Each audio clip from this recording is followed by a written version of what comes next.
जातिवाद का जहर फैलाने के लिए भरपूर प्रयास हो रहा है, लेकिन 3 दशक तक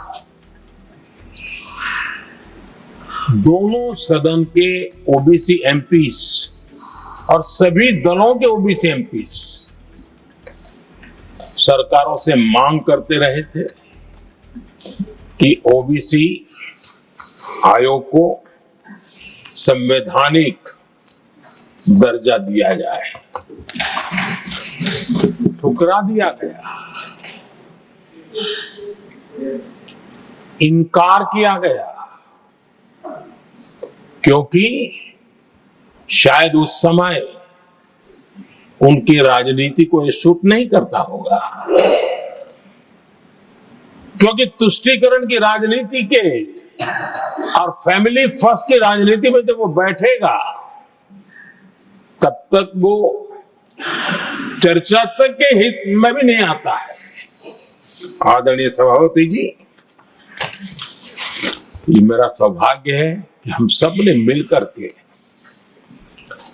3 दशक से मेरे ओबीसी समाज ने जिस बात के लिए मांगे की, आशाएं रखी, जिसको निराश करके रखा गया था, हमने आकर के इस आयोग को संवैधानिक दर्जा दिया।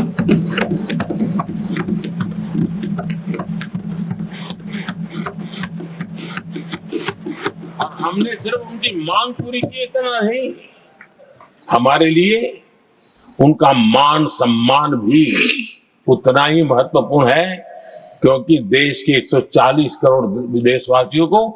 हम जनता जनार्दन के रूप में पूजने वाले लोग हैं। आदरणीय सभापति जी, हमारे देश में जब जब आरक्षण का विषय आया तो उसको एक तंदुरुस्त तरीके से समस्या के समाधान के लिए सत्य को स्वीकार करते हुए करने का प्रयास नहीं हुआ। हर चीज में देश में विभाजन कैसे हो, तनाव कैसे पैदा हो, एक दूसरे के खिलाफ दुश्मनी कैसे पैदा हो, वही तरीके अपनाए गए।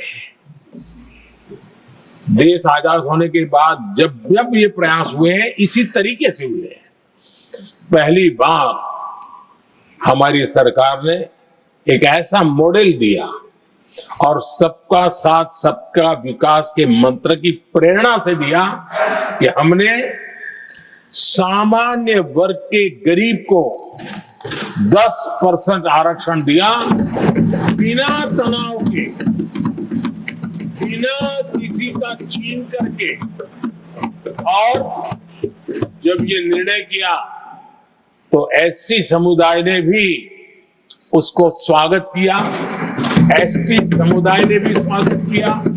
ओबीसी समुदाय ने भी स्वागत किया। किसी को भी पेट में दर्द नहीं हुआ, क्योंकि इतना बड़ा निर्णय, लेकिन करने का तरीका था सबका साथ सबका विकास, और तब जाकर के बहुत ही स्वस्थ शांत तरीके से पूरे राष्ट्र ने इस बात को स्वीकार किया।